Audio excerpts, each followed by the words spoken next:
लोग कहते हैं कि वे परमेश्वर पर विश्वास नहीं करते क्योंकि वे उन्हें देख नहीं सकते।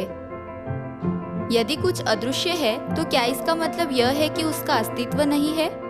यद्यपि विशाल ब्रह्मांड नग्न आंखों के लिए अदृश्य है, हम इसे खगोलीय दूरबीनों के माध्यम से देख सकते हैं। और भले ही सूक्ष्मजीव नग्न आंखों के लिए अदृश्य है, हम उन्हें सूक्ष्मदर्शी के माध्यम से देख सकते हैं। तब हम परमेश्वर को कैसे देख सकते हैं जो अदृश्य है?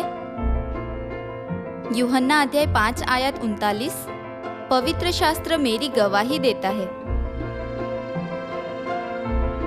हम परमेश्वर के अस्तित्व को जो अदृश्य है बाइबल के माध्यम से महसूस कर सकते हैं। आइए हम विज्ञान के द्वारा पुष्टि करें कि बाइबल सत्य है।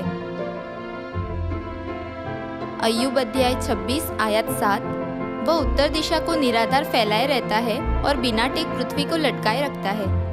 अंतरिक्ष से देखने पर पृथ्वी बिना टेक लटकी हुई है। आज यह सामान्य ज्ञान है कि पृथ्वी बिना टेक लटकी हुई है, लेकिन 17वीं सदी में न्यूटन के सार्वभौमिक गुरुत्वाकर्षण के सिद्धांत के द्वारा वैज्ञानिक रूप से सिद्ध होने से पहले ऐसा नहीं था। लेकिन लगभग 3500 वर्ष पहले बाइबल इस तथ्य को पहले ही दर्ज कर चुकी थी। अगला वचन जल चक्र के बारे में अभिलेख है। अय्यूब अध्याय 36 आयत 27, क्योंकि वह तो जल की बूंदे ऊपर को खींच लेता है, वे कुहरे से मेह होकर टपकती है, वे ऊंचे ऊंचे बादल उंडेलते हैं और मनुष्य के ऊपर बहुतायत से बरसाते हैं। यह वाष्पीकरण, संघनन और वर्षण की प्रक्रिया की व्याख्या करता है।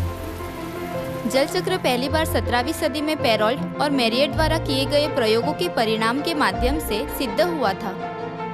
लेकिन बाइबल लगभग 3500 वर्ष पहले ही जल चक्र का वर्णन कर चुकी थी। यह निश्चित सबूत है कि बाइबल परमेश्वर के वचन है जो परमेश्वर के अस्तित्व को प्रमाणित करते हैं। तब हमें परमेश्वर पर विश्वास क्यों करना चाहिए? ऐसा इसलिए क्योंकि स्वर्ग का राज्य मौजूद है।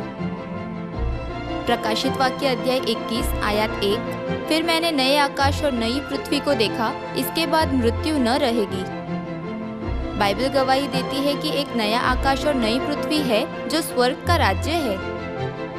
हम स्वर्ग के राज्य में जहाँ मृत्यु नहीं है केवल तभी जा सकते हैं जब हमारे पास अनंत जीवन हो। तब हम अनंत जीवन कैसे प्राप्त कर सकते हैं? यूहन्ना अध्याय 6 आयत 54, जो मेरा मांस खाता और मेरा लहू पीता है अनंत जीवन उसी का है। हम कैसे यीशु का मांस खा सकते हैं और उनका लहू पी सकते हैं? लूका अध्याय 22 आयत 15, मुझे बड़ी लालसा थी कि यह फसह तुम्हारे साथ खाऊं। फिर उसने रोटी ली और उनको यह कहते हुए दी, यह मेरी देह है जो तुम्हारे लिए दी जाती है। यह कटोरा मेरे उस लहू में जो तुम्हारे लिए बहाया जाता है नई वाचा है। यीशु ने कहा कि फसह की रोटी उनकी देह है और फसह का दाखमधु उनका लहू है।